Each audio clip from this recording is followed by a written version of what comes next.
আসসালামু আলাইকুম। পদার্থবিজ্ঞান ক্লাসে সবাইকে স্বাগতম। আজকে আমি তোমাদের পড়াবো সংঘর্ষ ও ভরবেগের সংরক্ষণ সূত্র এর উপরে এবং নিউটনের যে তৃতীয় সূত্র আছে তার কিছু ব্যবহার দেখাবো আমি। তো প্রথমেই আসো, সংঘর্ষ কাকে বলে? সংঘর্ষ কি সেটা তোমরা জানো যে কোনো দুটি বস্তুর মধ্যে যখন একদম মুখোমুখি সংঘর্ষ হয় সেটা হতে পারে, বা একটি বেগ যদি কম থাকে একটার বেগ বেশি থাকে তাহলেও সংঘর্ষ ঘটতে পারে।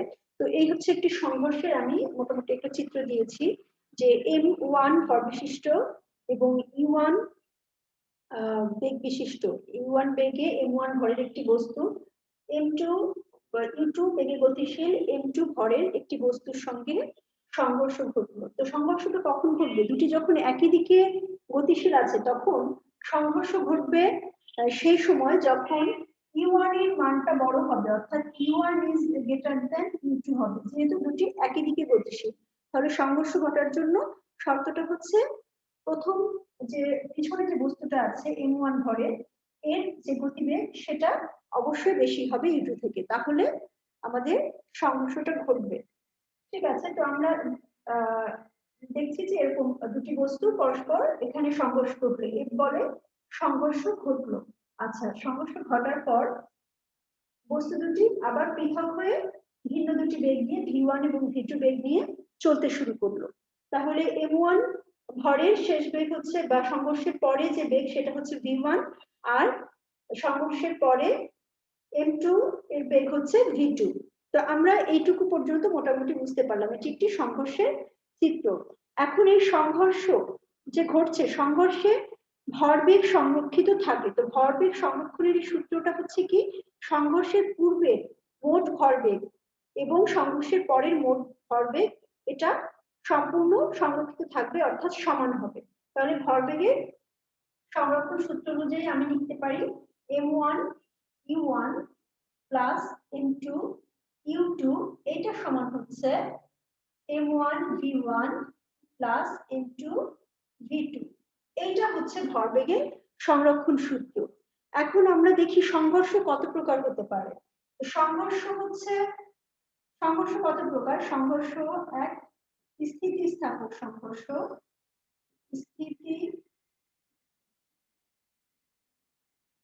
স্থিতিস্থাপক সংঘর্ষ, আর দুই নম্বর হচ্ছে অস্থিতিস্থাপক সংঘর্ষ।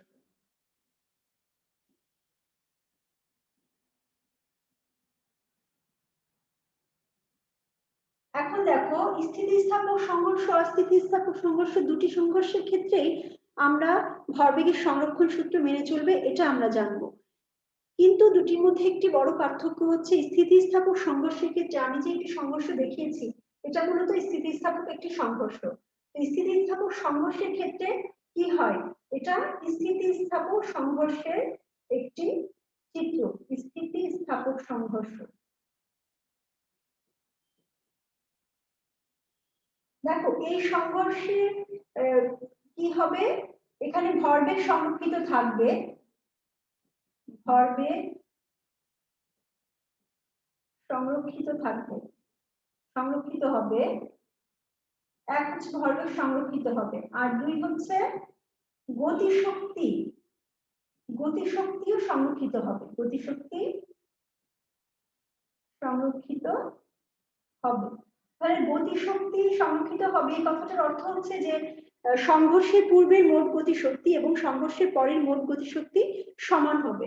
অর্থাৎ স্থিতিস্থাপক সংঘর্ষের ক্ষেত্রে আমরা half M U1 square plus half M U2 square M1 U1 square M2 square, এটা সমান লিখতে পারবো half M1 V1 square plus half into V2 square. তোমরা এটা নিশ্চয়ই বুঝতে পারছো যে তাহলে আমরা স্থিতিস্থাপক সংঘর্ষের ক্ষেত্রে গতিশক্তি সংরক্ষিত হবে, এটা হচ্ছে অস্থিতিস্থাপক সংঘর্ষ এবং স্থিতিস্থাপক সংঘর্ষের মধ্যে সবচেয়ে বড় পার্থক্য, যে এখানে গতিশক্তি সংরক্ষিত হবে কিন্তু অস্থিতিস্থাপক সংঘর্ষের ক্ষেত্রে গতিশক্তি সংরক্ষিত হবে না। তো আমরা এখন অস্থিতিস্থাপক সংঘর্ষের জন্য একটা চিত্র দেখি। আরো একটা ব্যাপার বলে নেওয়া ভালো, সেটা হচ্ছে যে একমাত্রিক সংঘর্ষটা কি। আমি একটু আগে যে ছবিটা লিখেছিলাম একমাত্রিক সংঘর্ষটা তাই, যে একমাত্রিক সংঘর্ষ হচ্ছে যে সংঘর্ষের আগে এবং পরে এরা যদি একই দিকে গতিশীল থাকে, দুটি বস্তুর সংঘর্ষের আগে এবং পরে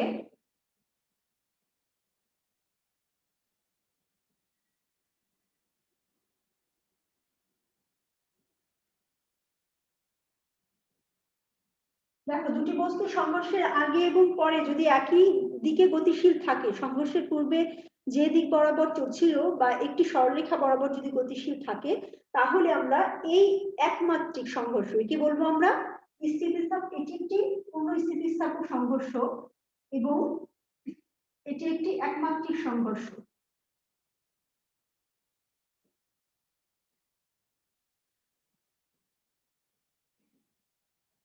এবং এটি একটি একমাত্রিক সংঘর্ষ।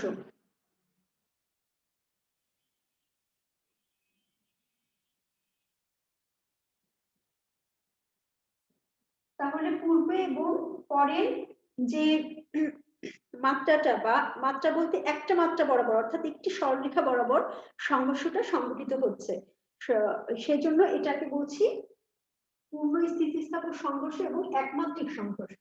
এখন আমরা অস্থিতিস্থাপক সংঘর্ষের একটা উদাহরণ দেখব। ধরো m1 ভরের বস্তু e1 আদিবেগে, m2 ভরের বস্তু e2 আদিবেগে চলছিল। সংঘর্ষ হলো, এটা হচ্ছে সংঘর্ষ।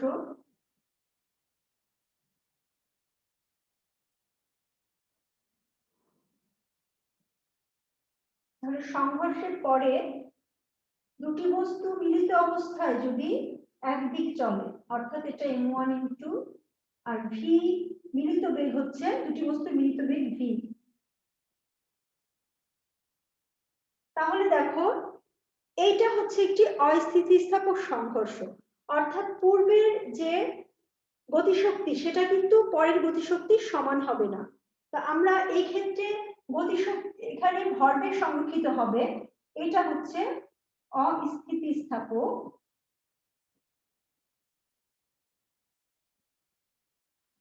সংঘর্ষ। এখন এই অস্থিতিস্থাপক সংঘর্ষের ক্ষেত্রে কি হবে, গতিশক্তি সংরক্ষিত হবে, অর্থাৎ m1 u1 plus m2 u2 সমান m1 প্লাস m2 যেহেতু একসঙ্গে আছে ইন্টু v। তাহলে এটা হচ্ছে এই গতিশক্তি সংরক্ষিত হবে। তো এখান থেকে কিন্তু আমরা মিলিত যে বেগ সেটা বের করতে পারি। মিলিত বেগ v, বস্তু মিলিত শেষ বেগ, সংঘর্ষের পরবর্তী যে বেগ সেটা v ইকুয়াল টু হচ্ছে হবে m1 u1 plus m2 u2 divide m1 plus m2। আশা করি তোমরা এটা বুঝতে পারছো যে এখানে গতিশক্তি, এখানে ভরবেগ সংরক্ষিত, কিন্তু গতিশক্তি এখানে সংরক্ষিত হবে না। এখানে হাফ এই গতিশক্তি হাফ m1 u1 আর এর গতিশক্তি ও হাফ m2 u2, এদের মোট যে গতিশক্তি সেটা কখনোই মিলিত গতিশক্তি half m1 u1 m1 u2 into v square সমান নয়, সমান হবে না।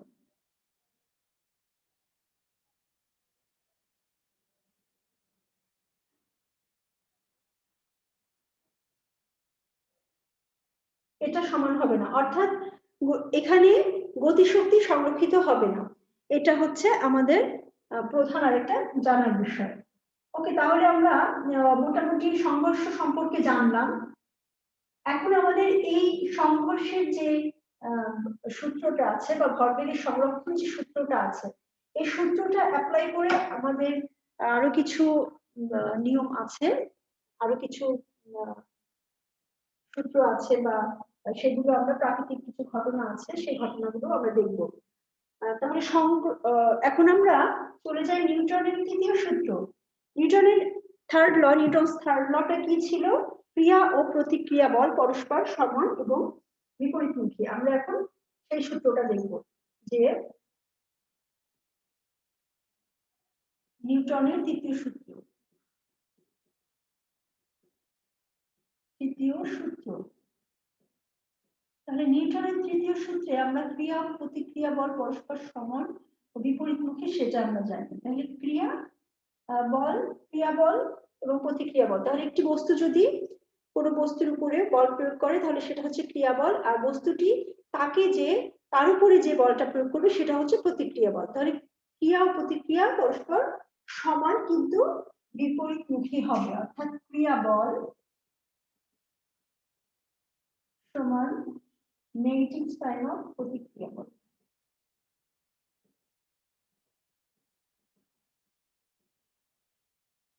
অর্থাৎ এই ঋণাত্মক চিহ্নটা প্রকাশ করছে যে দিকটা বিপরীতমুখী হবে কিন্তু পরস্পর সমান হবে।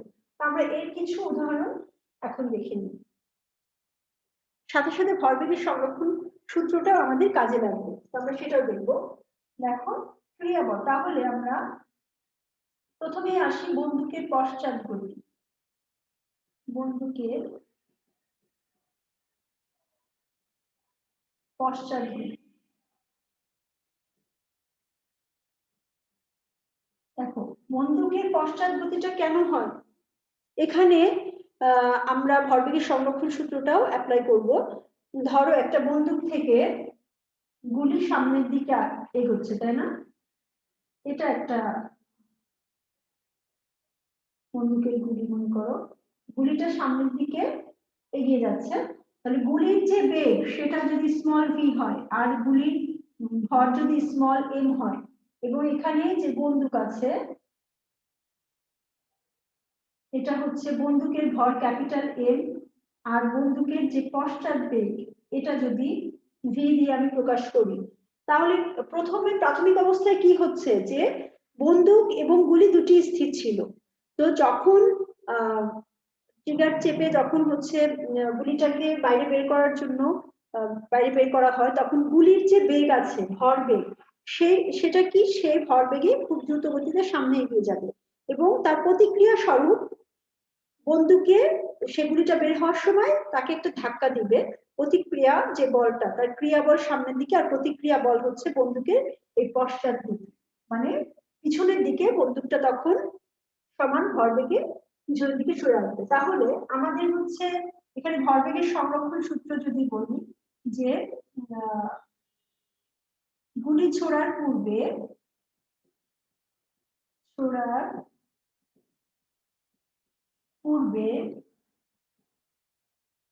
বন্দুক ও গুলির মোট ভরবেগ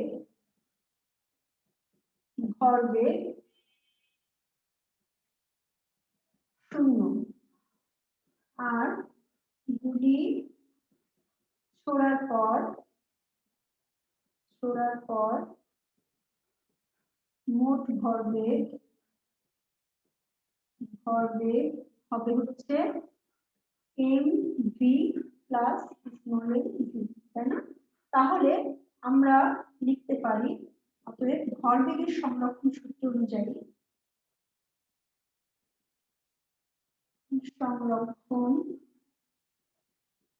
সূত্রানুসারে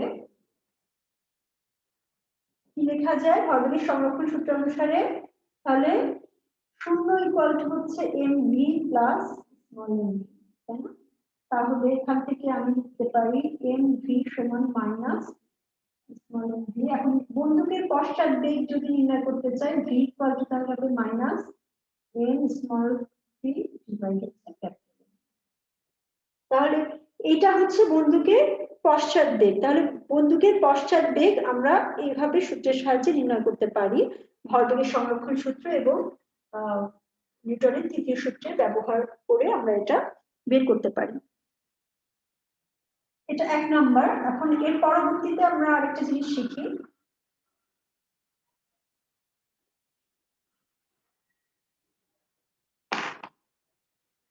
আর কি কি আছে। আচ্ছা, একইভাবে আমরা নৌকার ক্ষেত্রে নৌকার পশ্চাৎ বেগ বা নৌকা যে পিছন দিকে সরে যায় সেটার জন্য কিন্তু আমরা একইভাবে সূত্র ব্যবহার করতে পারি যে নৌকা কিভাবে পিছন দিকে সরে যায়। তাহলে নৌকা এবং আরোহী দুজনই স্থির ছিল, নৌকা যখন গতিশীল হয়ে এসে তীরে নামে, তীরে ভিড়ে, তখন নৌকার উপরে যাত্রী লাফ দিয়ে নামার আগে নৌকা এবং যাত্রী দুজনই স্থির ছিল, কিন্তু যাত্রী যখন লাফ দিয়ে সামনের দিকে অগ্রসর হয় তখন কি হয়, তখন লোকটির যে ভরবেগ সেটা সম্মুখ দিকে থাকে, সেটা ক্রিয়াবল, এবং প্রতিক্রিয়া স্বরূপ পিছন দিকে কি হবে, নৌকাটি গতিশীল হয়ে পিছন দিকে সরে যায়। সেটা যাত্রীর পায়ের দ্বারা যে ক্রিয়াবলটা যাত্রী দিচ্ছে তার প্রতিক্রিয়া স্বরূপ কিন্তু এটা ঘটে। তাহলে নিউটনের তৃতীয় সূত্র আমরা আরো অ্যাপ্লিকেশন এখানে দেখি, সেটা হচ্ছে কি দেখা যায়, আচ্ছা পাখির ওড়া, পাখির ওড়া। তাহলে একটা পাখি যখন ওড়ে কিভাবে সে সামনের দিকে অগ্রসর হয় সেটা আমরা দেখব। ধরো পাখি ও এ বরাবর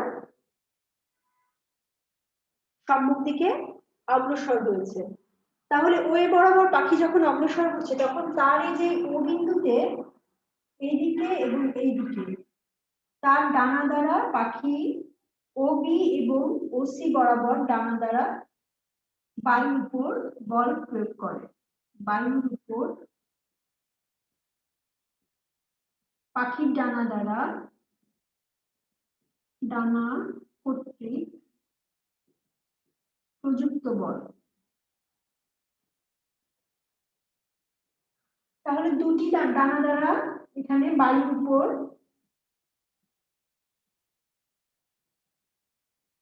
প্রযুক্ত বল, তাহলে প্রযুক্ত কি বল, এটা ক্রিয়াবল, কর্তৃক প্রযুক্ত ক্রিয়াবল, তাই না?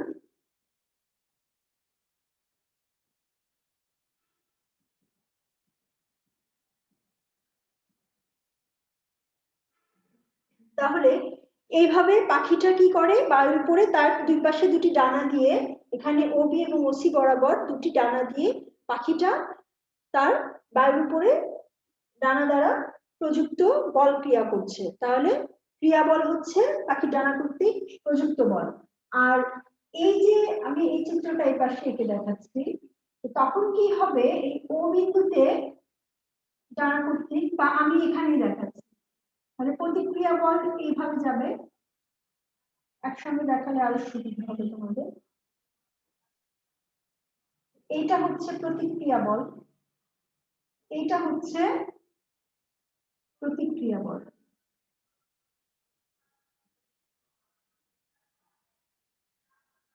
ওডি এবং ওই, আচ্ছা তাহলে আর এই এর বিপরীত দিকে হচ্ছে প্রতিক্রিয়া বল, হচ্ছে এটা,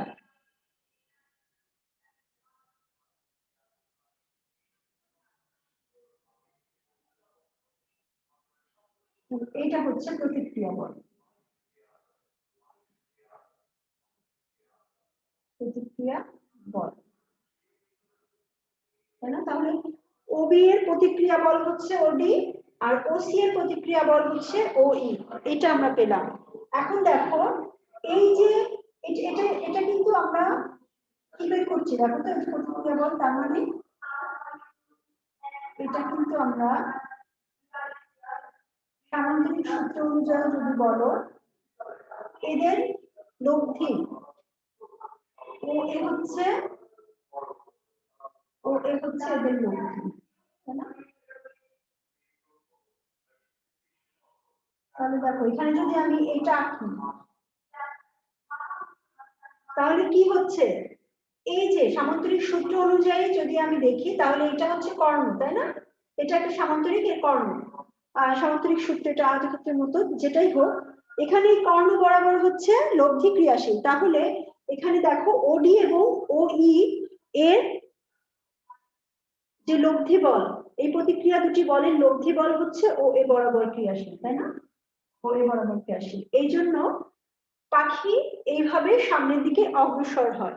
এখন খেয়াল করো পাখি কিভাবে তার দিক পরিবর্তন করছে, পাখির যেদিকে যাওয়ার ইচ্ছা হবে পাখিটি সেই দিকে ডানাটা সামান্য একটু তার ভরটা তার বলটা একটু কম দিবে, বা ক্রিয়া বল যেটা দিচ্ছে ক্রিয়া বল সামান্য পরিমাণে দিবে। তাহলে সে যদি ডান দিকে যেতে চায় তাহলে ডান দিকের যে ডানা আছে সেটা দিয়ে সে অল্প পরিমাণে বল দিবে। তাহলে কি হবে, পাখিটার এই লব্ধি ওয়ে বরাবর না হয়ে সেদিকে একটু বেঁকে যাবে। সুতরাং পাখিটা সেভাবে দিক পরিবর্তন করে বায়ুতে এভাবেই পাখি ওড়ে, বা এভাবেই তার দিক পরিবর্তনের মাধ্যমে পাখি আকাশে ওড়ে। তাহলে আমরা দেখছি এখানে কিন্তু বায়ু খুবই গুরুত্বপূর্ণ। বায়ু যদি না থাকে পাখি কিন্তু উঠতে পারবে না, সেটাও তোমাদেরকে এখান থেকে বুঝে নিতে হবে। আচ্ছা, পাখির ওড়া গেল, পাখির উড্ডয়ন। এখন আমরা আরেকটা জিনিস দেখি। এখন হচ্ছে মানুষের হাঁটা চলা দেখবো আমরা, মানুষ কিভাবে হাঁটে সেটা দেখবো। আরো একটা জিনিস আছে দেখি আমরা। আচ্ছা, নৌকার ক্ষেত্রে বলেছি। এখন আমরা আরেকটু দেখি নৌকা। এখানে ধরো একটা নৌকা। আচ্ছা, নৌকার গুণ টানা, এটা আমরা একটু দেখি। ধরো এখান থেকে নৌকাকে গুণ বেঁধে এখানে টানা হচ্ছে, তাহলে ও বিন্দু থেকে ও এ বরাবর গুণ টেনে নৌকাটিকে তীরের দিকে টানা হচ্ছে। তাহলে এটা কি হবে, ও এ বরাবর এটা আছে, তাহলে এটার অনুভূমিক উপাংশ এবং উল্লম্ব উপাংশ দুটি উপাংশে বিভক্ত হবে। অনুভূমিক, এটা যদি থেটা হয়, অনুভূমিকের সাথে যদি থেটা কোণ করে এ, নৌকার গুণ, এটা হচ্ছে নৌকার গুণ। তাহলে এই দিক বরাবর এ cos থেটা, এটা হচ্ছে নৌকার অনুভূমিক উপাংশ, আর এ sin থেটা হচ্ছে উল্লম্ব উপাংশ, তাই না? তাহলে আমরা এটাকে দুটি উপাংশে বিভক্ত করলাম, এই cos থেটা এবং এই sin থেটা। অনুভূমিক উপাংশটা এখানে এ sin থেটা হচ্ছে নৌকার হাল দ্বারা প্রশমিত করা হয়, নৌকার হাল দ্বারা প্রশমিত করা হয় এ sin থেটাকে, এবং এ cos থেটা এই অনুভূমিক উপাংশের কারণে নৌকাটি ধীরে ধীরে সামনের দিকে এগিয়ে যেতে থাকে। তাহলে আমি এই যে একটা সিম্পল চিত্র এঁকেছি, দেখো এখানে যে ও বিন্দুতে একটি গুণ টেনে নৌকাকে তীরের দিকে টানা হচ্ছে। তাহলে এখান থেকে অনুভূমিকের সাথে যদি নৌকার গুণ থেটা কোণ করে, তাহলে এর অনুভূমিক উপাংশ হবে এই cos থেটা এবং উল্লম্ব উপাংশ হচ্ছে এ sin থেটা। তাহলে এই cos থেটা অনুভূমিক উপাংশের কারণে নৌকাটি সামনের দিকে অগ্রসর হবে এবং এই sin থেটাকে নৌকার হাল দ্বারা প্রশমিত করা হবে। এখন খেয়াল করো যে নৌকার গুণ যদি বেশি লম্বা হয় তাহলে কি হবে, আমি ধরলাম নৌকার গুণ আরো লম্বা, এটা তো হচ্ছে তীর, তীরের চিহ্ন, এটা হচ্ছে তীর সাইন, তাই না? তাহলে এটা হচ্ছে তীর। তাহলে নদীর তীর যদি এটা হয়, দেখো নৌকার গুণ যদি বড় হয় তাহলে থেটার মানটা থেটা কম হবে, কম হবে, তাই না? থেটা পূর্বের তুলনায় কমে যাবে, তাহলে গুণ বড় হলে থেটার মানটা কমে যাবে। আর আমরা জানি যে cos থেটার মান যত কম হয় তত বেশি এই মানটা বেড়ে যায়, তাই না? তাহলে গুণের দৈর্ঘ্য বড় হলে এ cos থেটা উপাংশের মান, অনুভূমিক উপাংশের মান বেড়ে যাবে এবং উল্লম্ব উপাংশ এ sin থেটা এর মান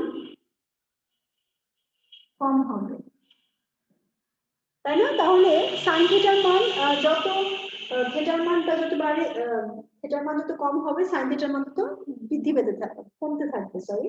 তাহলে কি হবে, আমাদের এখানে উল্লম্ব উপাংশের মান কম হলে হাল দ্বারা অল্প প্রশমিত করতে হবে এবং cos থিটার মান, এই cos থিটার মান যত বেড়ে যাবে তত নৌকাটি দ্রুত সামনের দিকে এগিয়ে যাবে। তাহলে আমরা দেখলাম যে গুণের দৈর্ঘ্য বড় হলে কি হবে, মান কম হবে এবং নৌকাটি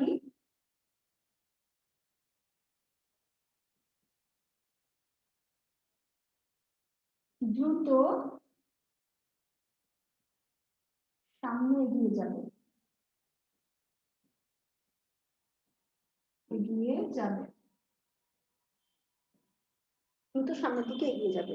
তো এটাই হচ্ছে নৌকার গুণ টানার একটা অ্যাপ্লিকেশন। এখানে আমরা নিউটনের সূত্রের অ্যাপ্লিকেশন দেখলাম।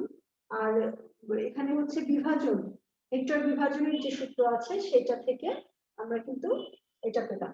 আচ্ছা, এখন আমরা দেখি যে মানুষ কিভাবে হাঁটাচলা করে। আচ্ছা, মানুষ কিভাবে হাঁটাচলা করে সেটা দেখো। যে একজন ব্যক্তি যখন পা দিয়ে, ধরো এটা হচ্ছে ভূমি, এই ভূমির উপরে যখন একজন মানুষ যখন তার পায়ের ক্রিয়া বলে দিকে দিচ্ছে, এটা হচ্ছে পা কর্তৃক প্রযুক্ত ক্রিয়াবল। এই ও বিন্দুতে পা কর্তৃক প্রযুক্ত ক্রিয়াবল দিচ্ছে। আর এখান থেকে তাহলে রাস্তার যে প্রতিক্রিয়া বল, এটা হচ্ছে রাস্তার প্রতিক্রিয়া বল, প্রতিক্রিয়া বল এটা হচ্ছে আর। তাহলে এটা যদি এই অনুভূমিকের সাথে যদি থিটা কোণ করে, তাহলে আমরা অনুভূমিক বরাবর যে উপাংশ সেটা আর cos থিটা করতে পারি, আর উল্লম্ব যে উপাংশ সেটা হচ্ছে আর sin থিটা। তো যেহেতু ব্যক্তি এখানে আছে, তার ওজন হচ্ছে নিচের দিকে mg, নিচের দিকে ক্রিয়াশীল হবে, তাই না? তাহলে একটি লোক যখন দাঁড়িয়ে আছে তার বা হাঁটছে, তার ওজন নিচের দিকে mg ক্রিয়াশীল। এখন এই রাস্তার প্রতিক্রিয়া বলের উল্লম্ব উপাংশ আর sin থিটা, সেটা এই লোকটির যে ওজন সেটা দ্বারা প্রশমিত হবে, বা ওজনকে সেটা প্রশমিত করবে। এবং আর cos থিটা অনুভূমিক যে উপাংশ, প্রতিক্রিয়ার অনুভূমিক যে উপাংশ আর cos থিটা, এটি দ্বারা লোকটি সামনের দিকে এগিয়ে যাবে। তাহলে মানুষের পায়ে হাঁটা, পায়ে হাঁটা, তাহলে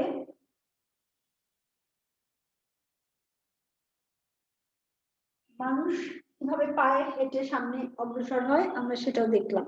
এভাবে করে একজন ব্যক্তি সম্মুখ দিকে অগ্রসর হবে।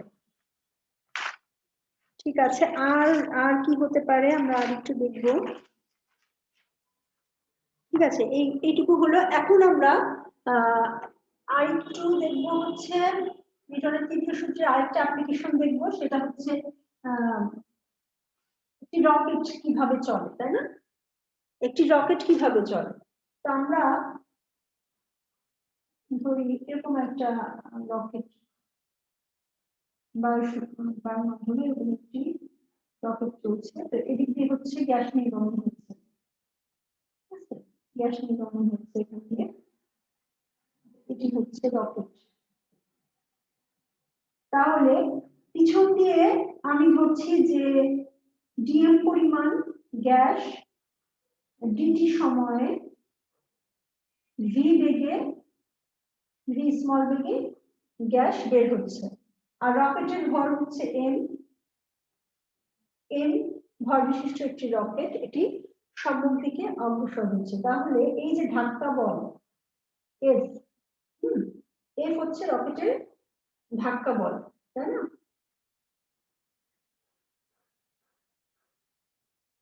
তাহলে এই দিক থেকে ধাক্কা দিচ্ছে, ধাক্কা দিয়ে এটা তার বিপরীত দিকে উঠবে। কি হয়, একটি রকেটের ভিতরে জ্বালানি হিসেবে সাধারণত কি থাকে? সাধারণত তরল হাইড্রোজেন থাকে, এবং তাকে জ্বালাবার জন্য হচ্ছে তরল অক্সিজেনের প্রয়োজন হয়। তো এই তরল হাইড্রোজেন এবং অক্সিজেনকে নির্দিষ্ট অনুপাতে মিশিয়ে জ্বালানি তৈরি করা হয় রকেটের ভিতরে। তো যখন অনেক দ্রুত বেগে এই গ্যাসটা নির্গমন হতে থাকে, গ্যাসটা পুড়ে সেটা যখন তাচ্ছ হয়ে যখন বাইরে বেরিয়ে আসে, সেটা আমরা ধরছি যে গ্যাস নির্গমনের যে বেগ সেটা হচ্ছে গ্যাস নির্গমনের বেগ স্মল ভি। আর ডিএম পরিমাণ গ্যাস ডিটি সময় ডিএম পরিমাণ গ্যাস নির্গমন হচ্ছে, সেটা যদি আমরা ধরি, তাহলে আর রকেটের ভর যদি এম হয়, সেক্ষেত্রে আমরা লিখতে পারি যে গ্যাস নির্গমনের হার এটা। তাহলে গ্যাসের যে ভর, গ্যাসের ভরবেগ, গ্যাসের ভরবেগ হবে হচ্ছে ডিএম ভি, তাই না? ভি ডিএম গ্যাসের ভরবেগ, ডিএম ইন্টু ভি, এটা হচ্ছে গ্যাসের ভরবেগ। এটা সমান হচ্ছে আমরা লিখতে পারি কি, যদি গ্যাসের উপর ধাক্কা প্রযুক্ত যে ধাক্কা বল সেটা যদি এফ হয়, সেটা তাহলে ঘাত বল গ্যাসের এখানে রকেটের উপরে যে ঘাত বল সেটা যদি এফ হয়, ঘাত বল রকেটের ঘাত বল যদি এফ হয়, তাহলে রকেটের ঘাত বল এফ হলে আমরা লিখতে পারি হচ্ছে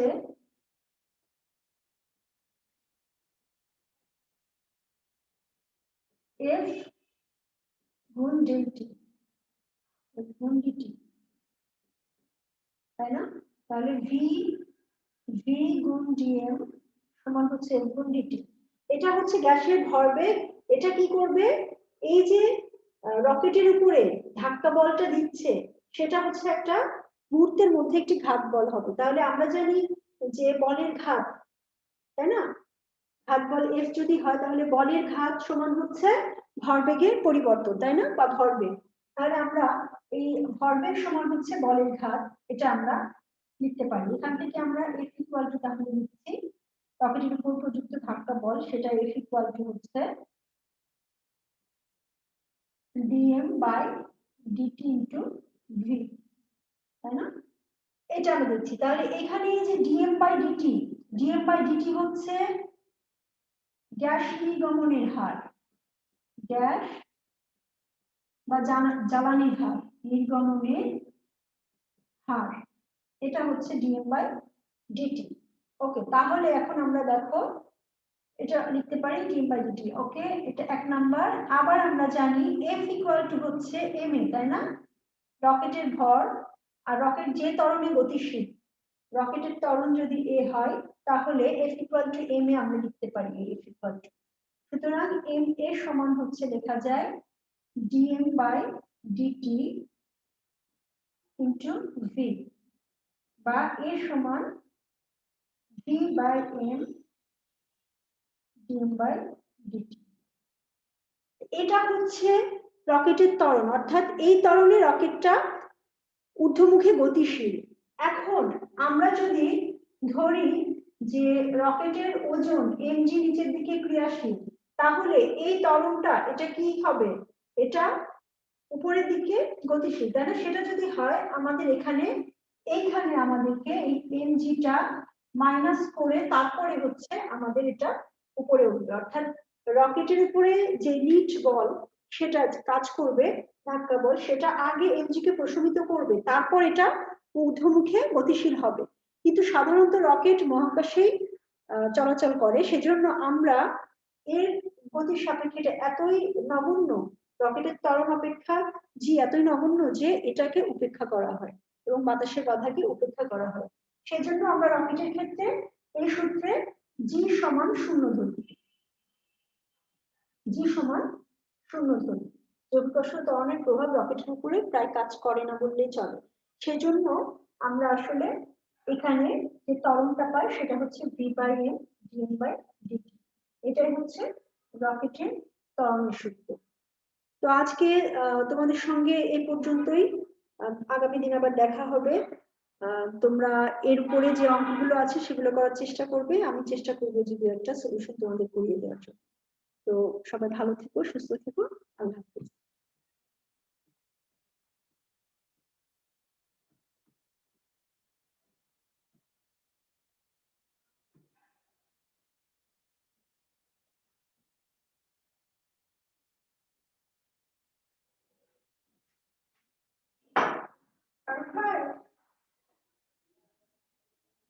হয়ে গেছে?